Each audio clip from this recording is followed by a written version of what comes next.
All right, 2nd and goal, and the Bears have Kramer in there as a left wing motion man to the right, plows through his man. They run it to Swift up the middle. He's in for the touchdown. Touchdown Bears. This Who's eating good? Served by Applebee's. That was DeAndre Swift plowing into the end zone. DeAndre Swift, who on the show, guys, we basically wrote off for the season at one point, and he's back better than ever. You just talk about weeks 1 to 3 compared to 4 versus 5 right now, Lawrence. We're trying to figure out who is the real DeAndre Swift this season. The real one is the one we've been seeing the past 2 weeks. Even 2 weeks ago, we had him on Keep It Open, Close It Out prior to his Rams game, and I was like, keep it open. But because I saw the matchup there. But, man, look, do you find it a coincidence that, the Bears, who have won 2 straight games in a row, Caleb Williams in the offense all of a sudden looks better, right? Maybe it's because the Bears line blocking a little better. You got the run game going now to help the young quarterback. Now the offense as a whole has just gotten better. Look, in week 4, Swift had a run of 36 yards and a reception of 27 yards. Those were their 2 biggest plays of the game. In week 5, he had a run of 18 yards and a 42-yard reception. Again, the Bears' 2 biggest offensive plays in the week. So, he did play against the Rams and the Panthers, both in the last 2 weeks, both ranking the bottom 6 for points per game allowed to running backs. But they're playing the Jaguars this week.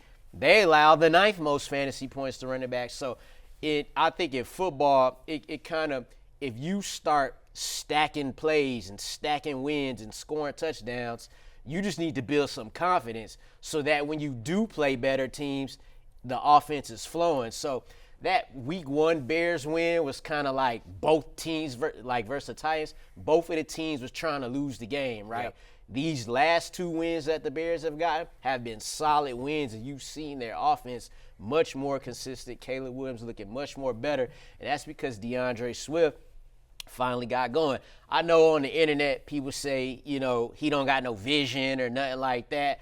Hey, he's a 1,000-yard running back. We've seen him have success at every single stop that he has. He got off to a horrible start with an offense that was horrible as a whole. I think DeAndre Swift is here to stay, and he's on a lot of my fantasy teams. Okay. Well, I don't really believe that much in DeAndre Swift, but I do believe in Caleb Williams, and I think those things are very intertwined. I think DeAndre Swift is fine. I don't think he's like a game-changing type of running back, but I think he's good enough that Caleb Williams and his improvement can help carry DeAndre Swift to week relevance.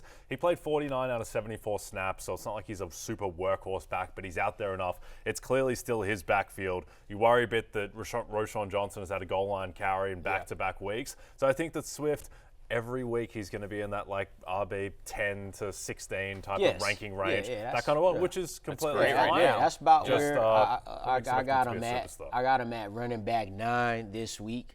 Again, in these past 2 weeks, he's gotten 23 touches per game. So, and it's crazy too because Roschon Johnson had the 2 touchdowns. Right, I'm almost fine with that. If you could get him these amount of touches, it don't even have to be 23. Give him 18-ish touches. And if you want to give Roschon Johnson a goal line touch or a short yardage touch here or there. But the thing was, Connor and Jay, the week before they played the Rams, they said Roschon Johnson was going to get an extended look. So that's kind of what had me like, oh, boy. But then they just gave DeAndre Swift more touches. So I think maybe they want to light a fire under his ass or something. Yeah. It worked, right? Yep. But like you said, Jay, I'm not putting him with Saquon and Jonathan Taylor or anything of that nature, but definitely a running back who has the agility and the ability to, be functional in his offense. Very good back. And the good news for him, too, we talked about the schedule, how he's feasted the last 2 weeks on weaker teams. You mentioned this, Lawrence. It's Jacksonville this week. Okay, bye week, rest your legs.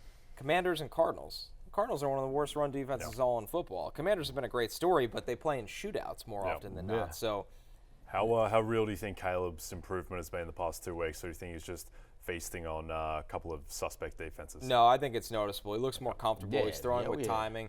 it's crazy, right? For how good Jaden Daniels has been, there was a reason Caleb Williams was the #1 pick in the draft, and now we're seeing some of that. And listen, he doesn't have the rushing ability that Jaden has. He can run a little bit, but the arm talent is off the charts. And getting comfort and timing with your receivers. Lawrence brought this up. The offensive line is playing like an adequate offensive line, not an abysmal unit. Yeah. And I think that's the difference. And I don't see a reason that should change against Jacksonville, Washington, and Arizona. Yep. Fantasy-wise, Jaden Daniels has to project as better than Caleb Williams because of the rushing go forward. Football-wise, though, from this point of the season on, do you think Caleb is better than Jaden? It's going to be interesting. I like the offense Jaden is in better right now, so I'll lean with that. I think him and Cliff really – Cliff has matched what Jaden does best and how he threatens better than what Caleb is doing right now. It gets to a point where you just – if you see something – you get to watching the Commanders' offense, and you feel like every drop back Jaden Daniels has is going to be a completion. Well, that's what it was like the first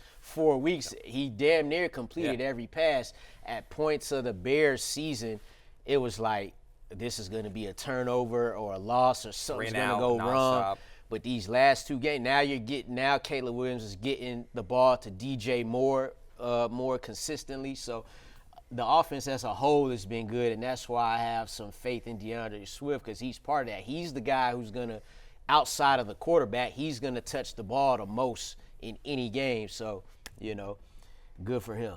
Rico Dowdle, he's got the Lions. He's been eating good, Jay. Last week, 20 rush attempts for Rico Dowdle.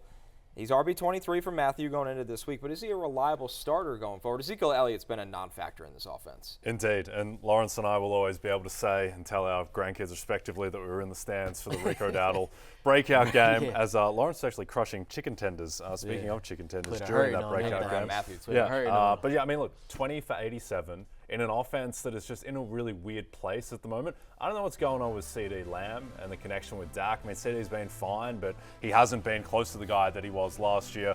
The fact that Rico Dowdle was able to put up this type of volume, gets a little bit of work in the receiving game as well, 2 for 27, scores the touchdown. He's still only playing 50% of the snaps, which is a little bit weird. It's like, how do you play 50% of the snaps with your 20 carries? But when he's in there, he's getting the ball, and I just think that with how just lifeless Zeke has looked, this is clearly Rico's offense, and you suspect he's going to get receiving work on 3rd down. Cowboys' schedule is absolutely brutal coming up. It's basically like they play the Niners every week, it feels like, and they're 3-point dogs at home to Detroit. So I think it's going to be ugly for Rico Dowdle. You're not going to get the super efficient games, but I think through volume alone, he is probably not a must start, but I think you'd feel comfortable having him as a flex every week. Yeah, I think he's a guy who's in a position where you have him in the flex every week, and you're saying, should I start him or this guy? And you'll play the matchup with that when you have like a Rico Dowdle or somebody like Najee Harris. Now you would start Rico Dowdle right now because they've been ramping him up more and more every week. Now,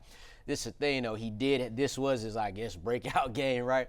Pittsburgh defense has allowed, this is now their 2nd straight game where they've allowed a running back to have over 105 scrimmage yards and a touchdown. So how good is this Steelers defense, especially from a run defense standpoint? Now you go to Detroit, right, where not easy.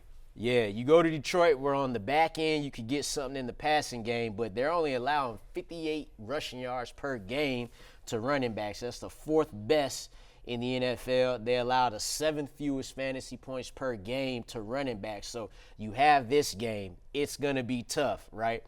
Then they got the bye. Then they're at San Francisco and at Atlanta. Those are both going to be tough games, and I could definitely see Dak having to throw a lot in every single one of these games. We just saw the Lions before their bye was in a shootout with the Seahawks. So if Rico Dowdle can become part of that even more, then we'll start talking about like every week. But right now, he's not a just bona fide every week starter. He's a spot starter right now, but definitely somebody who's flex worthy. Kareem Hunt turned back the clock in week 5, 27 carries, 102 rushing yards. He also caught a pass for 15 yards, fell into the end zone on a rushing touchdown.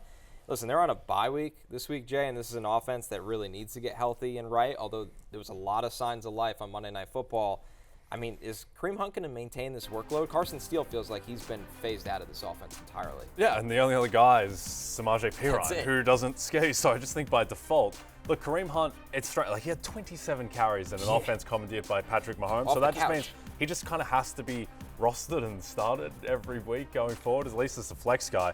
And the thing with Hunt, too, is that I get that he only had, I don't think any rushing attempt topped 8 yards on the ground, but he looked good. I thought he looked not necessarily explosive, but he certainly looked like he had more life than, say, an Ezekiel Elliott. He did have the one reception for 15 yards as well. And I think the key, Connor, is that this Chiefs offense, it has to lean on the running game and the short passing game, and there's just not that many other people on the team. So I think Kareem Hunt, I don't think he's going to get 27 carries every week, but he could get 15 carries each week. They want to run the ball. Shout out to right? Patrick Mahomes for rolling out there with the 2017-18 Pro Bowl roster. Got my boy Juju out there too. Look, not even this past game in Week 5. Week 4 was really when Kareem Hunt was off the couch, and they just said, here, 16 touches, 85 yards, and that let me know that Week 5 we could potentially have a week like what he just had. So going forward, he's the veteran back. He's a guy who knows what to do in this offense. You know, he's been with Andy Reid before, so